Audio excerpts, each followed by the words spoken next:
కేంద్ర మంత్రి బండి సంజయ్ మాట్లాడుతున్నారు. లైవ్ చూద్దాం. ఇలా కేంద్ర ప్రభుత్వం దానికి అనుగుణంగా ఏ విధంగా చర్యలు తీసుకుంటుంది. సుధీర్తాల పైసలు మేమే ఇవ్వడుతుంది, గోడ సంచి పైసలు మేమే ఇవ్వడుతుంది, ట్రాన్స్పోర్టేషన్ ఇవ్వడుతుంది, లేబర్ పైసలు ఇవ్వడుతుంది, ట్రాక్టర్ల పైసలు ఇవ్వడుతుంది, అలా పనిచేసే ఎంప్లాయీస్ పైసలు ఇవ్వడుతుంది, గోడౌన్లో స్టోరేజ్ చేసిన ఛార్జీలు ఇవ్వడుతుంది, మధ్యవర్తిత్వం వహించినందుకు కమిషన్ కూడా ఇవ్వడుతుంది. మరి మీకేం వచ్చింది? మీకు ఇబ్బంది ఏంది? ఏ రాష్ట్రంలో లేని సమస్య తెలంగాణ రాష్ట్రంలో ఎందుకు వస్తుంది? వాళ్ళ ఈ చాతకంతనం ఎందుకు, ఈ నిర్లక్ష్యం ఎందుకో రాష్ట్ర ప్రభుత్వం సమాధానం చెప్పాలి. ఓ సమీక్ష లేదు, క్యాబినెట్ మీటింగ్ అంటారు, 2 నిమిషాలు వెంటనే పండించబడ్డ ప్రతి గింజ కొంటామంటారు, కథం స్టేట్మెంట్ ఇచ్చేస్తారు, ఉచిత ప్రకటనలు ఇస్తారు, తర్వాత పట్టించుకుని నాదులే లేడు. కాబట్టి తడిసిన ధాన్యాన్ని కూడా ఇది మీ నిర్లక్ష్యం వల్ల ఇవాళ ధాన్యం తడిచింది వర్షం వల్ల. ఇది మీ నిర్లక్ష్యమే. నెల రోజుల క్రితము మీరు పంటలు సక్రమంగా ప్లాన్ ప్రకారం కొంటే ఇవాళ రైతులకు ఈ పరిస్థితి ఉత్పన్నమయ్యేది కాదు, ఈ పరిస్థితి ఆపరించేది కాదు. ఏడుస్తున్నారు రైతులు, ఏడుస్తున్నారు. నెక్స్ట్ వ్యవసాయం చేసుడా వద్ద ఆలోచించే పరిస్థితి వచ్చింది ఇవాళ. ఇంతవరకు నాకు తెలిసి గతంలో ఉమ్మడి ఆంధ్రప్రదేశ్లో కానీ తెలంగాణ రాష్ట్రం ఏర్పడక ఇంత ఘోరమైనటువంటి పరిస్థితి ఎప్పుడు జరగలేదు. ఏ ప్రభుత్వం కూడా ఇంత నిర్లక్ష్యం వహించలే. మరి కాంగ్రెస్ పార్టీ వాళ్ళ నాయకులు, వాళ్ళ కార్యకర్తలు, వారి కింది స్థాయి నాయకులు కార్యకర్తలు ఇబ్బంది పడుతున్నారు. ఎందుకంటే రైతులు ప్రజలు అడిగే ప్రశ్నలకు సమాధానం చెప్పలేక, నిలదీస్తున్నప్పుడు భరించలేక ఇళ్లకి వెళ్ళి బయటికి వెళ్ళే పరిస్థితి లేదు కాంగ్రెస్ పార్టీ నాయకులది, కార్యకర్తలది. ఏమనంటే మేము విమర్శిస్తే దానికి కౌంటర్ ఇస్తారు. మళ్ళీ ఇలా కొనేది కేంద్ర ప్రభుత్వం, కొనుగోలు చేయాల్సింది మీరు, డబ్బులు ఇచ్చేది కేంద్ర ప్రభుత్వమే. కానీ ఇప్పటికైనా కూడా మీరు నెలాఖరులోగా చేస్తున్నారు. సో ఆ మాట కన్నా కట్టుబడి ఉండండి. తడిసిన ధాన్యాన్ని ఇలాంటి కోతలు లేకుండా మీరు వెంటనే తడిసిన ధాన్యాన్ని కొనాలి. దీనికి బాధ్యత రాష్ట్ర ప్రభుత్వం వహించాలి.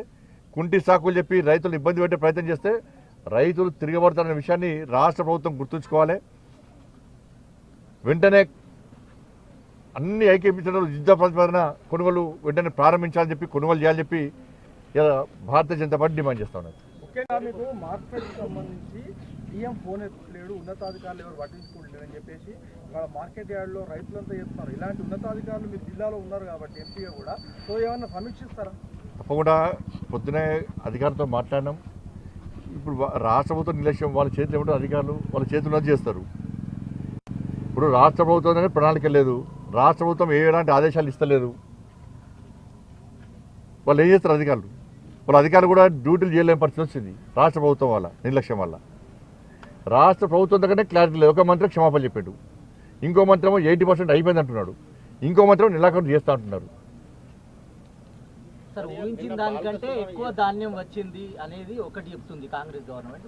మళ్ళీ కేంద్రం రైస్ కొనమని చెప్తుంది అంటున్నారు, మీరేమో మొత్తం కొంటాం గన్ని బ్యాగుల కంటే అని చెప్తున్నారు. దేశవ్యాప్తంగా ఎక్కడ లేని సమస్య ఇక్కడ ఎందుకు వచ్చింది అంటున్నారు. రాష్ట్ర ముఖ్యమంత్రి లేఖ రాయమని చెప్పండి. కేంద్రం కొంటలేదు, కేంద్రం ఇంతవరకు ఏం సహాయం చేయాలి, లేఖ రాయమని చెప్పండి, రాయమని చెప్పండి. కొనేది కేంద్ర ప్రభుత్వము, నిధులు ఇచ్చేది కేంద్ర ప్రభుత్వము.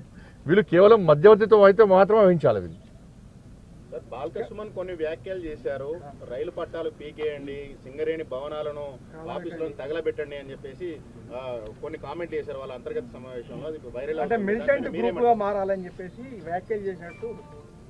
పైసలు వస్తాయి అవే అంటున్నాడు. నేత వినలేదు, మీరు నేత వినలేదు, మీరు అన్నట్టు చెప్తున్నాను నేను. అంటే ఏ పార్టీ అయినా, ఏ వ్యక్తులైనా కూడా విధ్వంసాలు చేసే విధంగా వాటికి ఆస్కారం ఇవ్వద్దు. సరే, పాపం వాళ్ళు బీఆర్ఎస్ వాళ్ళు నిరాశ నిష్ఠలో ఉన్నారు. వాళ్ళు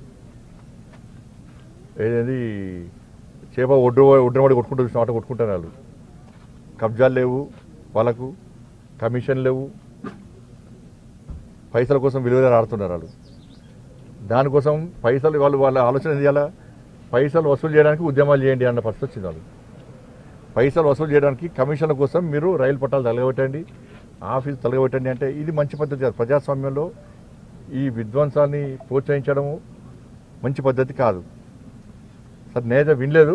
ఒకవేళ అట్లా అంటే మాత్రం 100% తప్పు. ప్రజాస్వామ్యబద్ధంగా ఆందోళన చేసినటువంటి పరిస్థితి ఉన్నది.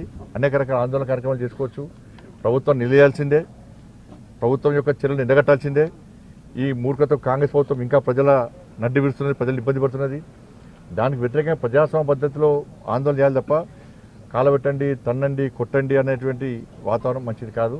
ఇది అందరూ కూడా ఖండించాల్సిన అవసరం. సార్, నానో యూరియాకి సంబంధించి ఒక ప్రకటన చేస్తున్నారు. మరోవైపు అసలు బఫర్ స్టాక్ లేదు అనేటువంటి అంశంలో 2 లక్షల మెట్రిక్ టన్నుల యూరియా కేంద్రం ఇవ్వలేదు అనేది చెప్తున్నారు. ఇప్పుడు ఖరీఫ్ సీజన్ ప్రతిసారి ఏది వచ్చినా కేంద్రం మీద నెట్టడము గతంలో బీఆర్ఎస్ గది చేసింది, కాంగ్రెస్ ప్రభుత్వం గది చేస్తున్నది.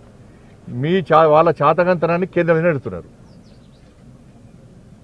యూరియా కొడతా అంటారు, లోడ్లు బ్లాక్ తరగలిస్తారు. కాబట్టి వాళ్ళ చాతకంతనాన్ని కేంద్రం నెట్టడం వీళ్ళకి అలవాటుగా మారింది.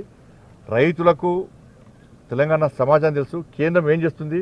ఇవాళ ప్రతి రైతుకు అవగాహన ఉన్నది. ఎస్, కేంద్ర ప్రభుత్వమే నిధులు ఇస్తుంది, కేంద్ర ప్రభుత్వమే ధాన్యం కొనుగోలుకు రాష్ట్ర ప్రభుత్వం నిధులు ఇస్తున్నది, రాష్ట్ర ప్రభుత్వం కేవలం మధ్యవర్తితో మాత్రమే వహించాల్సి ఉంటుందని చెప్పి ప్రతి రైతు తెలుసు. కాంగ్రెస్ పార్టీ ప్రభుత్వం